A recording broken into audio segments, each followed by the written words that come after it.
Hello, everyone, and welcome to the December Historic Ag Reserve Properties presentation with Kenny Sholes. And for those that don't know, Kenny's a longtime Poolsville resident who enjoys exploring Ag Reserve history and serves as a board member for the Montgomery Countryside Alliance. Please remain muted during the presentation, and there will be an opportunity to ask questions at the end, or you can post your questions in the chat and we can read them for you. So you can start whenever you're ready, Kenny. All right, great. Thanks so much, Kelly. Let me see. I'm going to share my slides. So just let me know. Can you see them? Yes. Awesome. Okay, cool. Well, it's good to be with everybody again. Looks like a small group, which is great because, I guess as always, but especially tonight, if anybody has feedback or ideas as we think about 2023 and kind of moving into the next year, I can't believe we're already there. I am certainly all ears for that. What I thought I would do is, since it is December, spend a little bit of time talking about just like some of the history lessons that I feel like I'm pulling away from this year a little bit, just from the things that we've looked at together and the homes that I've looked at and the stories I've read. Do a little bit of covering some of the things that I talked about this year, and then talk a little bit about some of the things I have in the works for 2023.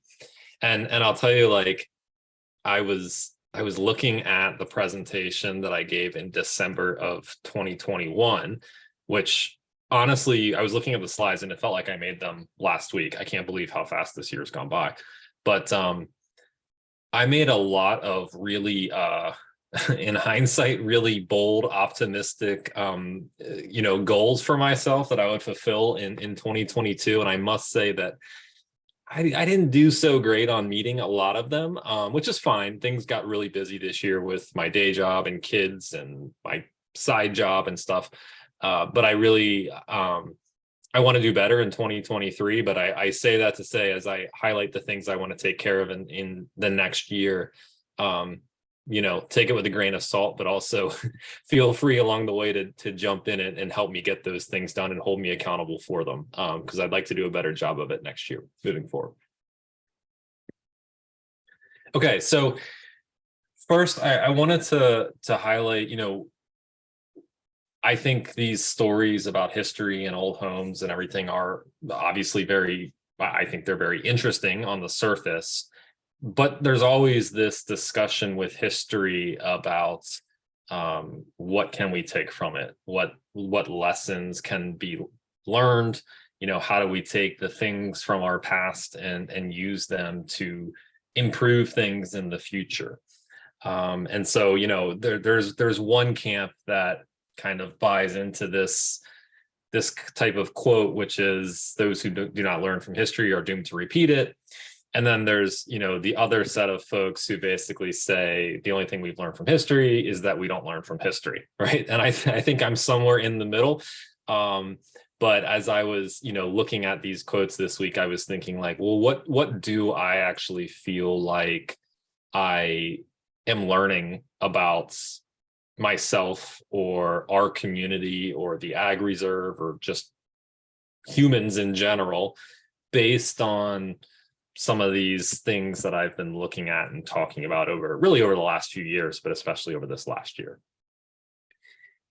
And so the first thing that, and I've mentioned this before, but it comes back to me a lot, is 200 years from now, you might be surprised at what it is in terms of marks that you've left here on Earth.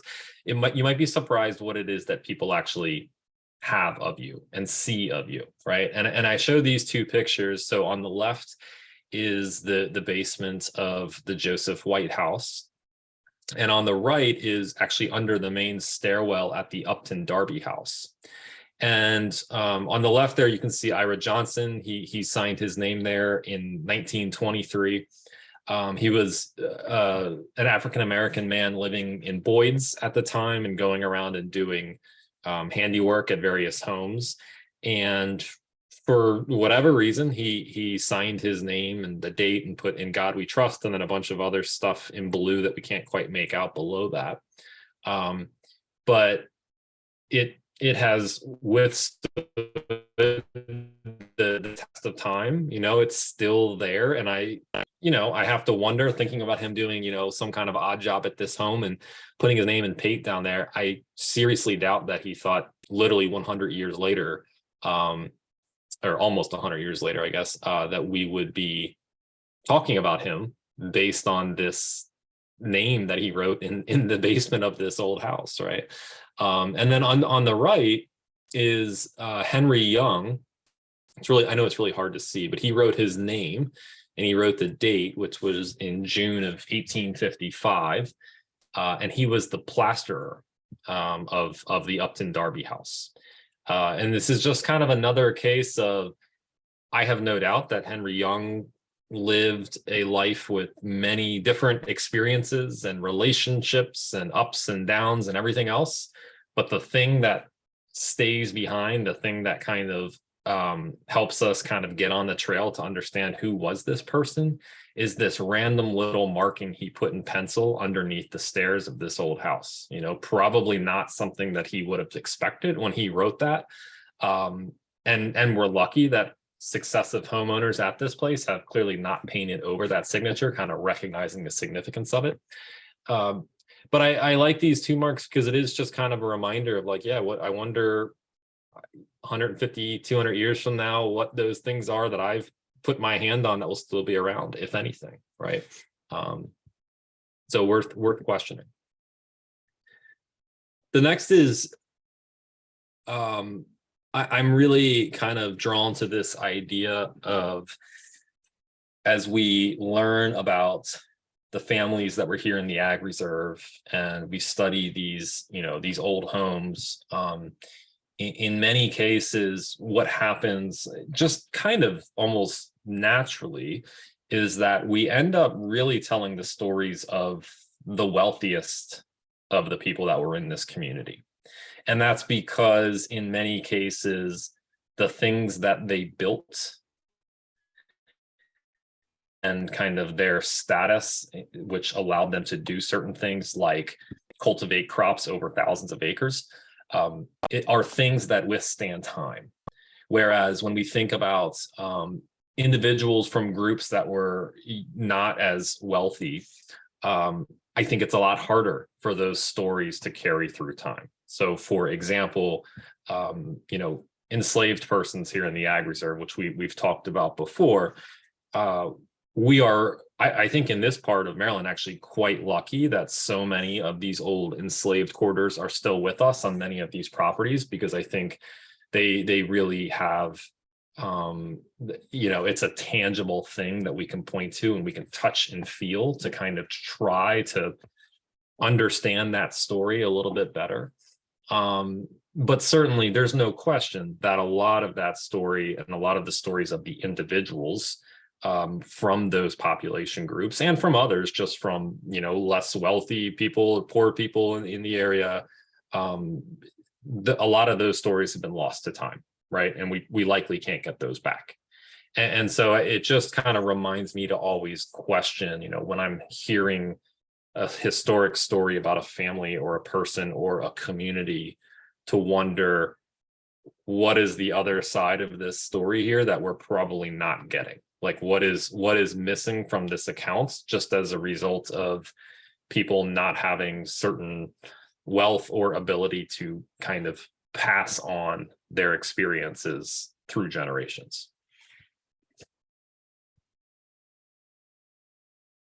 And then when we look at letters, especially, and we see communication between friends, husbands and wives, children, parents and their children, and I've looked at a lot of these from a bunch of different families in these parts, and I've seen this, across the country, really, when you look at historic letters, the general sentiments and emotions and goals and concerns really are the same as those that we have today.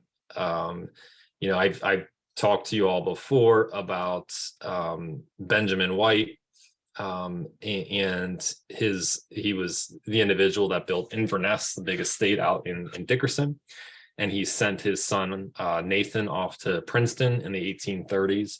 And we have those letters of the back and forth between a father and a son. And when you read them, a lot of the advice that this father Benjamin is giving to his son reads very much the same as we would expect a father to give advice to his son at college today. Of course, they word things differently. They speak a little bit more formally, but the general principles, the general values, ideas are very much the same. And so as much as this world changes, there are those, I think, core things inside each of us that really do transcend time and space and geography and culture and a whole lot of other things. One of the other kind of emotions that you can see through letters that I've always found interesting is the idea of grief. And on the right there, what we have is actually a diary from a woman in the White family as well. And I told this story about a year and a half ago, but her son was killed in the Battle of Chancellorsville during the Civil War. And he was, I believe, 19 when he was killed. And diary, and she only makes 2 entries every single year for like 30 or 40 years after her son's death in 1863. There's always an entry on the anniversary of his birthday, and there's always an entry on the anniversary of the day that he died. And the message is largely the same. It is of a mother who very clearly, understandably, never got over that loss. But when you read the way that she talks about her son and talks about that loss, it really is, you can feel it, but it feels very similar to what you would feel today, to how you would express that grief today. And I've always just kind of found that interesting, that those things just kind of, they transcend, right? That feeling is kind of a universal thing that kind of binds us all together, wherever, regardless of kind of what time period we've lived or existed in. And I've talked about this before many times, but I'll tell you, sitting on the Montgomery Countryside Alliance board has really given me interesting insight over the last year, just at how frequently there are outside forces at play that would love to come in to the Ag Reserve and develop or do things that personally I do not want to see happen. Luckily we have really good zoning laws right now and stuff, but there's always this external pressure, and I'm sure many of you have seen kind of there's a great shot from a drone up above the Potomac, looking straight north on the Potomac, and on the left is Loudoun County, and it's just under development, and on the right is the Ag Reserve, and it's just completely green. And it's not surprising to me, given our location, our proximity to DC and a bunch of other population centers, that there's going to always be pressure on this place. What we're doing here in the Ag Reserve is quite unique and special, and it's going to take a real concerted effort over forever to keep that pressure at bay. And so I wouldn't say that I'm worried about it at this moment, but it's something that I think about when we think about our local history, and what can happen if we allow this slow degradation of individual historic properties to go away. One farm here, one farm there doesn't feel like much, but over time those add up. And I've shown you before overhead imagery from the 1950s around Poolesville and compared to today. And don't get me wrong, I think we've done a good job managing growth, but we've lost a significant amount of historic properties. over the last 60, 70 years. And with those properties go those stories. And sometimes there's reason to do that. But I think it's something that we want to be very, very careful about, because they do kind of hold a little bit of who we are inside of them. And when we get rid of them, we lose little pieces of what this ag reserve is.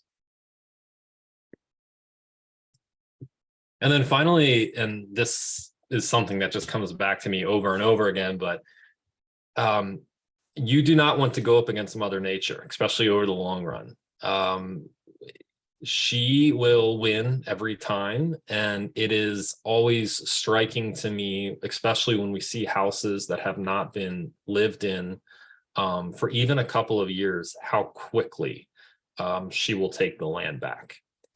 There's a lot of sites throughout the ag reserve where old homes used to stand, and a decade later, there's barely a trace that they were ever there. And I think that that's something to consider given kind of the state of the world these days, and how quickly things can kind of go away and be erased just by, Mother Nature kind of taking its course. This picture here, if you're wondering, is I always think about it this time of year, but this is the old it was the Bowen family residence out on that that curve leaving town there on, I guess, 107. They used to always have those really cool Christmas lights on it. It was really lit up sitting out there kind of in the field on its own. This home is unfortunately no longer with us, so it's just an empty patch now. And as you drive that curve, you can see each year nature slowly taking its course out on that property.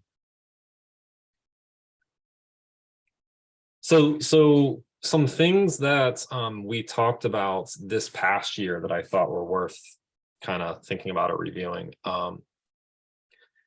We spent some time talking about the actual architectural features of old homes. This is Rocklands. Obviously, if any of you have been out there, it's pretty distinct home. This is from, I think, the 80s, so this is long before it became what it is today. But we spent time looking at some of the unique architectural features of some of the more interesting homes in the ag reserve. Rocklands is, I think, one of the more interesting homes to look at from an architectural standpoint, just given all kind of the unique little features that it has, the roof, the cupola on top, the rounded windows that are kind of common with Italianate structures, the bracketed cornices up there, kind of where the roof meets the wall line. Just kind of a really special property. We also looked at the Nathan Dickerson pool home, built also, I think, built in 1870, the same year as Rocklands. I think this is one of my favorite old pictures of any home in the ag reserve, just because, well, for a lot of reasons. There's one, there are so many unique aspects to this home. It's so detailed here. Two, the water tower off on the left is just kind of fascinating to look at. And there's actually a bunch of old homes here that had water towers, and some even still do. Lindenwood Farm is a good example of one that still has it. And then the third reason I love this picture is just the mystery of who are, it looks like these 4 younger women here on the front porch with, looks like an older man sitting in kind of a rocking chair behind them. So just kind of a fascinating old picture. And you can see all the different interesting details that existed on this home. A lot of these features are now gone, unfortunately. It's still an absolutely gorgeous home, but the cross bracing here is gone. The finials up top on the roofs were gone. The entire decorative porch is gone. Still have a lot of these interesting window features and stuff, though.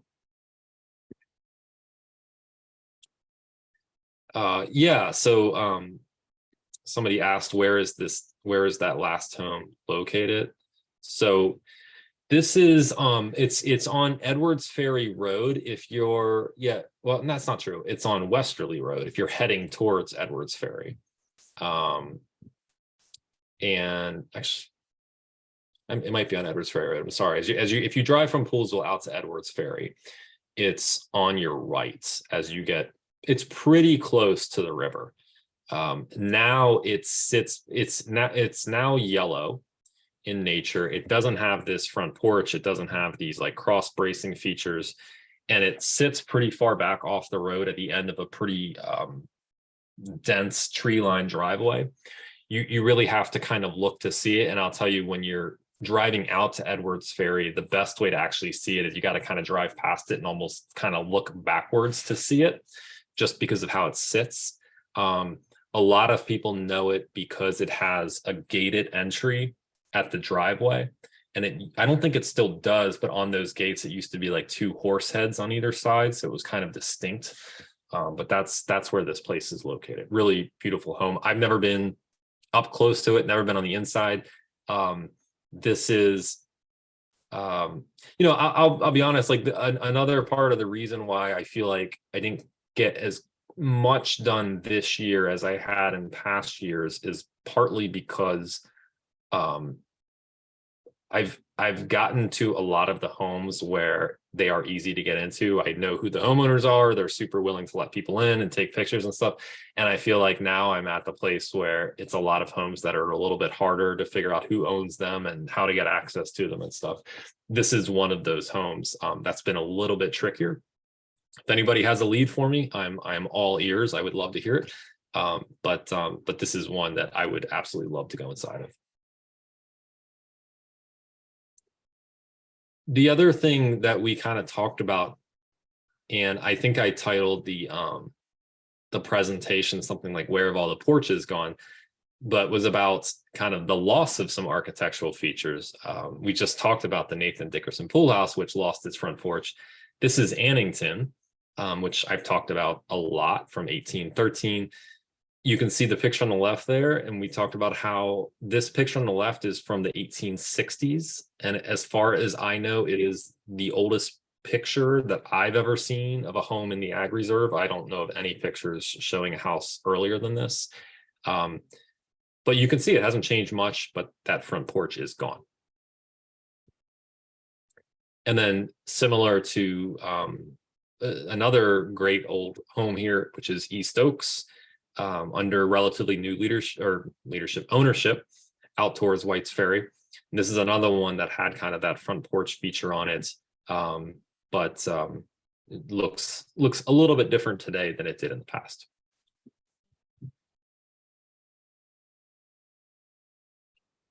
One of the other things we talked about, and this I think I brought this up actually in 2021, but then we talked about it a little bit more this year, is just this idea of kind of the history of development in Poolsville and what that development kind of has looked like through the decades, really kind of kicking off in the 1970s and then kind of going through three different periods of time, the 70s, the 90s, and then kind of the last 10 or 15 years that we've been in with some of the newer developments being built.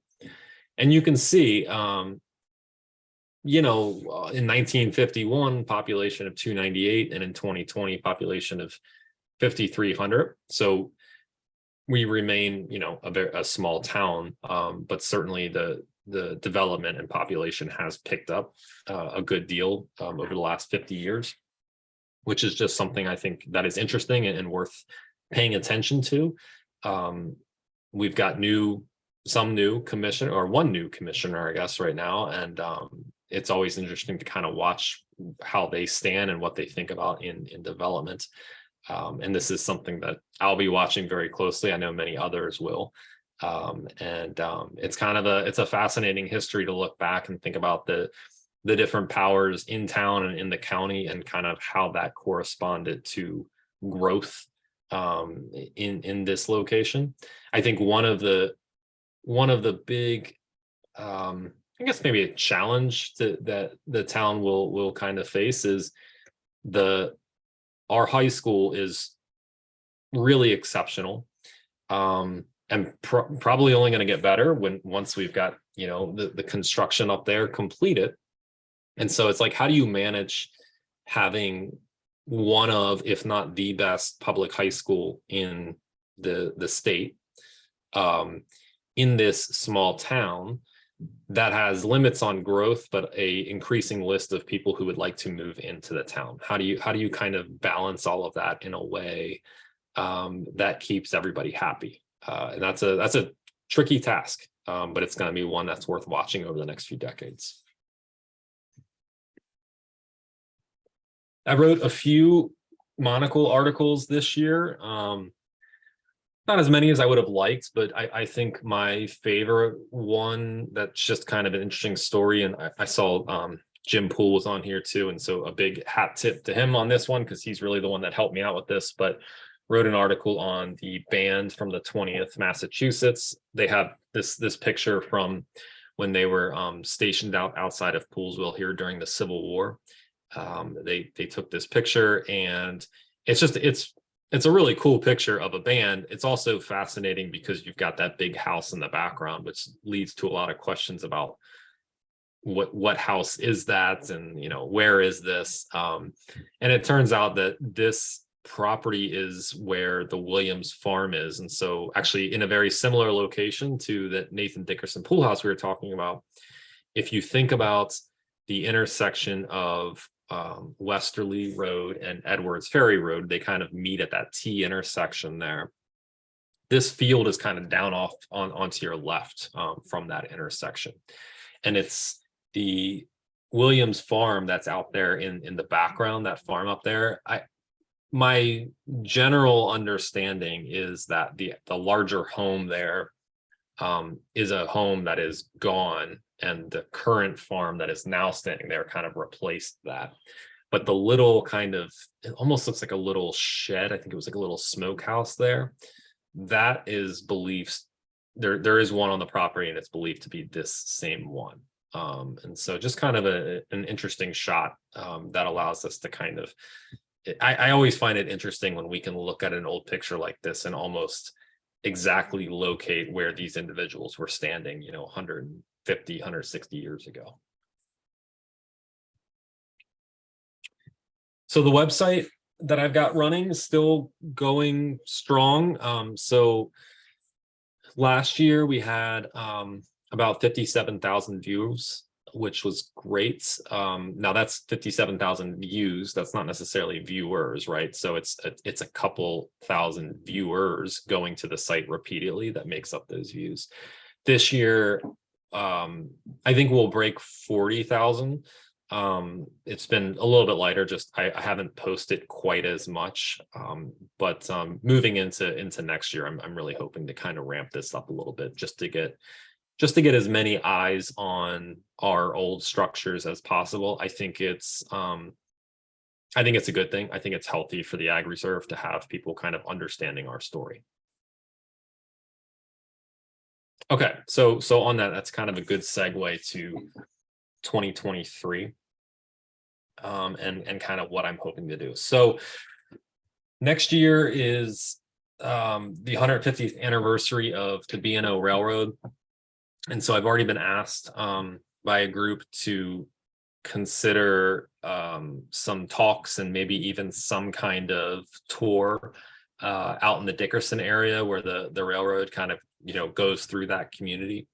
What you're looking at, which I'm definitely up for, what you're looking at here is a picture of the Little Monocacy viaduct. And if you've never been out to see this thing, I can't recommend it strongly enough. You can literally, the road goes literally underneath this thing, so you can drive right under it. It is I'm trying to think of the best way to describe how to get there. I'll pull up on Google Maps after when we get to the questions to show you all. But it's a real engineering marvel, and it sits out there in the woods, very much kind of at the end of this very country rural road, but really, really amazing to look up at from below it. Built in, I believe, 1906. But anyway, that would be potentially one piece of a larger story that we could tell out in Dickerson about the railroad coming through, its impacts on the community, its impacts negatively on the C&O Canal, and so some interesting things to follow on this. So the Martinsburg Cemetery cleanup is planned for January. And once I figure out the specific dates and groups, I'll send details if anybody's interested in this. But this is a really cool cemetery. There's there's the historic kind of African American church out at Martinsburg that you've probably all driven past on your way to White's Ferry. Down the road a little bit, and kind of if you know where like Kaleva Farm is, up on a hill and back in the woods up there is where the original Martinsburg church, African American church, was located. It was built right after the Civil War, when enslaved persons who had been free kind of established their own community and built their church there. And they built a cemetery there. And many of the individuals buried in this cemetery were spent parts of their lives enslaved, and then helped settle this new community. And so it's a really fascinating cemetery. It is really, really overgrown. We think nobody seems to know exactly how many graves are there, but it's a lot. What is challenging, and this is true of enslaved cemeteries and also just African American cemeteries from late 1800s, early 1900s, is a lot of the stone markers are not carved, so they are largely just kind of stones standing upright, and that makes it a little bit more difficult to pinpoint what you're looking at. But it's a very overgrown location, and so what we're hoping to do is go out there with a bunch of people and just, especially because it's January, which is a good time to do that, go out there, clear out the brush, to make way for even potential some mapping of the site, so we can start to get a better sense of how many individuals are buried there, and try to figure out who was buried there to tell those stories. So more details to follow on this. So I'm also on the board of the Monocacy Cemetery. And one of the things that our board is really interested in doing next year is some type of Monocacy Cemetery tour. I'm always surprised, like a lot of individuals in our community they know of Monocacy Cemetery, but they've never actually been inside the gates there.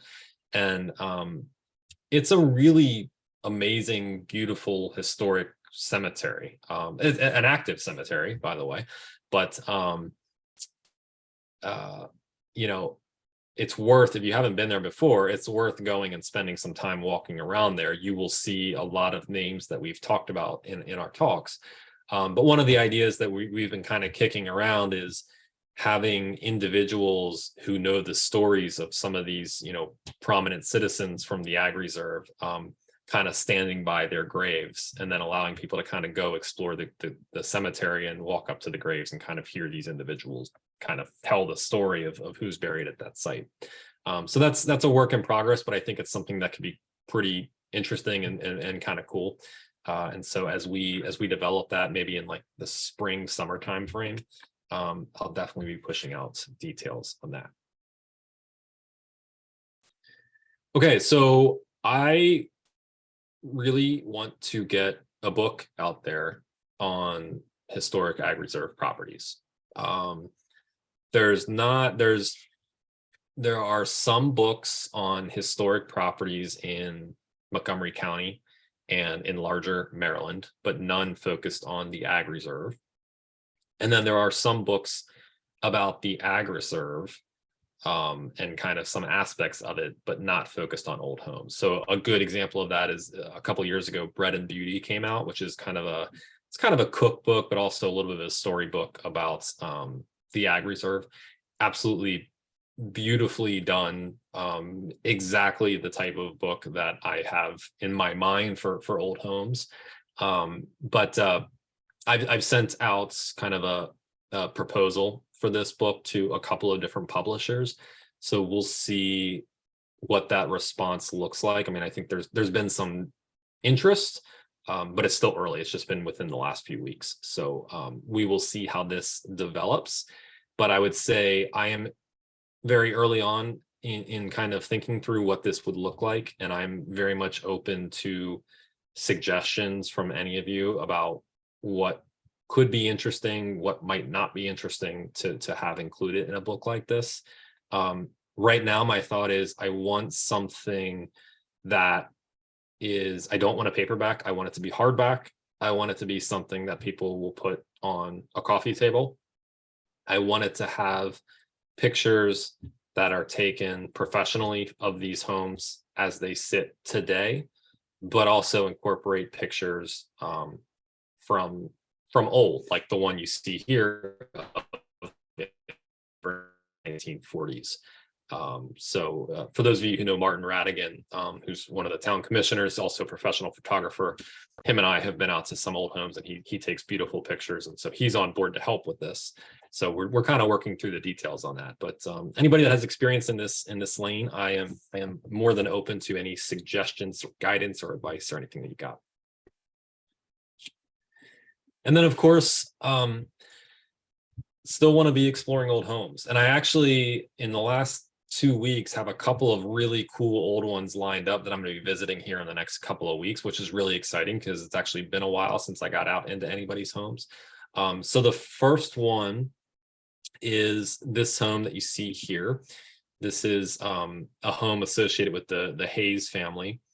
And this picture is from the 80s, so it probably doesn't look very familiar, but it's actually, it's been painted yellow now. It's right in kind of I was joking with the owner, like in the urban center of Barnesville, which is not saying much, but it's right on the main street of Barnesville, almost kind of across the street from St. Mary's Church. But a really old home, one of the original homes in Barnesville, and it kind of started as a log home and then was expanded onto, as we've seen in a lot of other places. So I'm hoping to get out there and visit this one here in the next few weeks. I am super excited about this one. So this is the Hayes DiLeonardo house. This one it's right in Dickerson, but it sits way back right next to the railroad tracks. Typically when I show this picture, people do not recognize this home. It is really it's not far off the road, but it's really secluded behind trees. But I am in touch with the owners now and going over to visit next week to see this place, which I can't wait to see the inside of it, because we only have a couple of pictures of it from the outside, and they're all kind of this front facing view. So I'm really excited to see what it looks like on the interior. And then here in Poolesville, there's a couple of cool old houses that I haven't been in or even really up to before. So on the left there is Valhalla, which is a home from the very early 1800s, made of stone, as you can see, associated with the Poole family. And it's kind of off 107, almost right as you hit the town limits. It's at the end of a really, really long driveway down there. But in touch with the owners now, and hoping to speak with them a little bit further about the potential visit here in the near future. And then on the right there, I actually have not been in touch with these owners, but I came across kind of a big set of pictures of the interior of this home, which is really exciting because I've always wondered what it looks like. And so I'll be doing a little bit of a write-up on this structure. It's right next to kind of the pool here in town. I'm sure you've all kind of passed by it a few times. So that one will be coming. And then there's a few others here in town that I've got some good leads on, so I'm starting to work those down. And then obviously more talks. I love the talks, love in-person talks, more social media. I'd like to update the website, although we'll see whether or not that is even necessary. And then really trying to get into the high school to talk with them about some of the historic stuff, about our local community.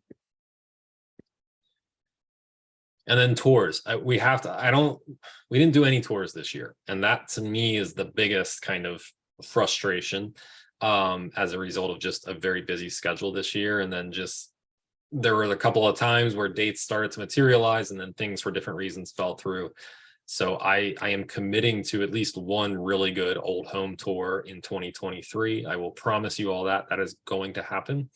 Um, I want to try to line up new homes. There's a couple of houses that are wonderful, but they've been on a tour like 2 or 3 times now, and I really want to get people into homes that they've never been to, and ideally homes that they didn't even realize existed. I think those are the most fun to see. But yeah, so this will certainly be something that I'm focused on this coming year. And with that, I will take any questions that you have.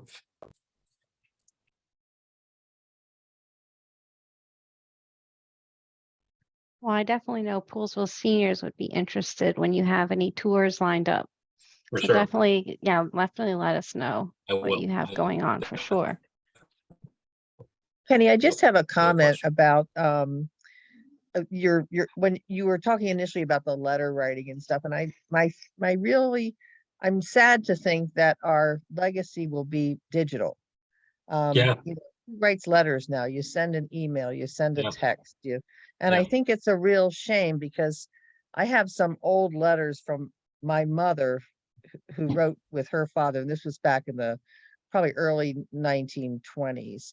And there's so much character in them, the Mhm. handwriting and you don't get that from even the misspellings, and you Yep. don't get that from the digital footprint that we're going to be leaving.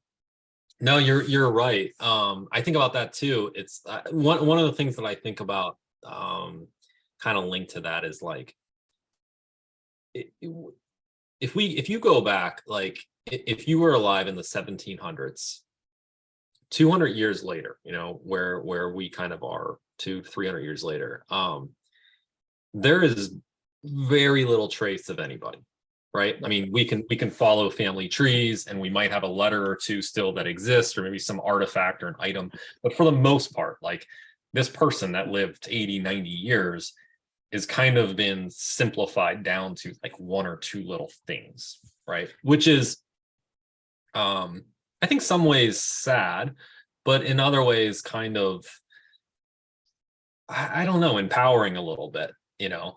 And I wonder, with kind of the way the world is today, and with so much of who we are kind of in this online existence, um, what does preservation look like? Because there's so much data now that maybe it's like it exists, but it's just lost in this ocean of just so much stuff. I think about even like my kids, they have a picture taken of them probably every single day of their life since they've been alive, right? It's crazy.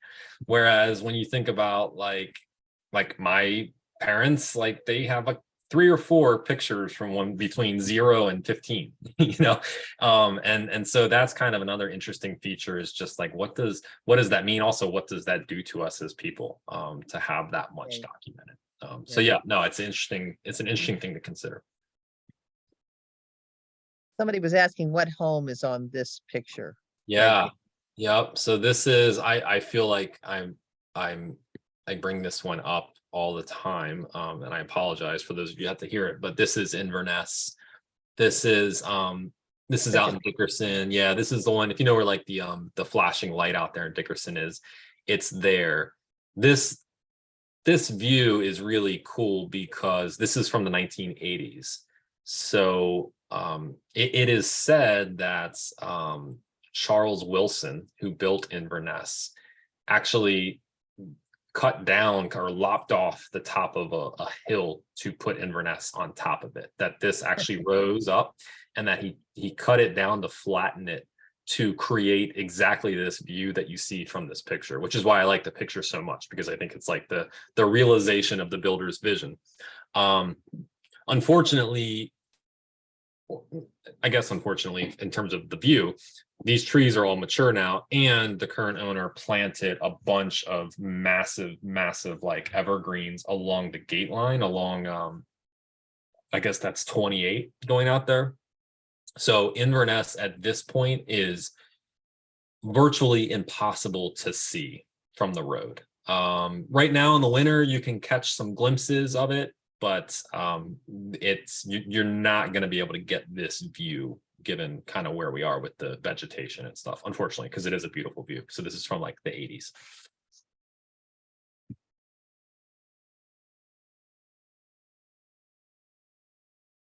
Is there any other questions? Somebody was wondering how they will hear about the Martinsburg Cemetery cleanup. Yeah, I will post it. So the backstory of that is, I know you guys have had Glenn Wallace on here. We are linked up with Link Hoeing in town, who writes a lot for the monocle, as well as Pastor Chuck Copeland, who kind of presides over that congregation out there in Martinsburg. And so we're all kind of working together to kind of sync some dates to do it. And I know that we're going to want people to help with it in whatever sense they want to, or just to come out and see it. That's fine with me too. But so that's what we're kind of waiting on. But as soon as we kind of nail that down here in the next week or two, I will make sure that this group is well aware of it, and I'll put it on Facebook and everything else. That sounds good. Are there any other questions from anyone? Well, thank you so much again for being here. It's just, your presentations never disappoint. I think everybody really enjoys them. Please let us know when you get that book published too. Make sure you let us know. Yeah, I want to know when your book is published. I will. I hope I'm hoping that by putting it out there publicly, it just kind of manifests itself. That's my goal here. So that would be great. Well, I want to thank everyone for coming. And if you enjoyed yourself tonight, then please consider coming to some of our other events. We do have a movie night tomorrow night where we'll be showing the newest Elvis movie with Austin Butler and Tom Hanks. And after the new year, John Walls will be hosting a Monocacy Potomac River cleanup in January. So you can register for those events on our website, which is poolesvilleseniors.org. Or you can email us at info@poolesvilleseniors.org if you have any questions. So if you'd like to say goodbye, you can unmute and do that for now. Thanks so much, Kenny. Yep. See y'all. Thank you very much. Have a good holiday. Thank you, everybody. Yay. Happy holidays, everybody. Yes.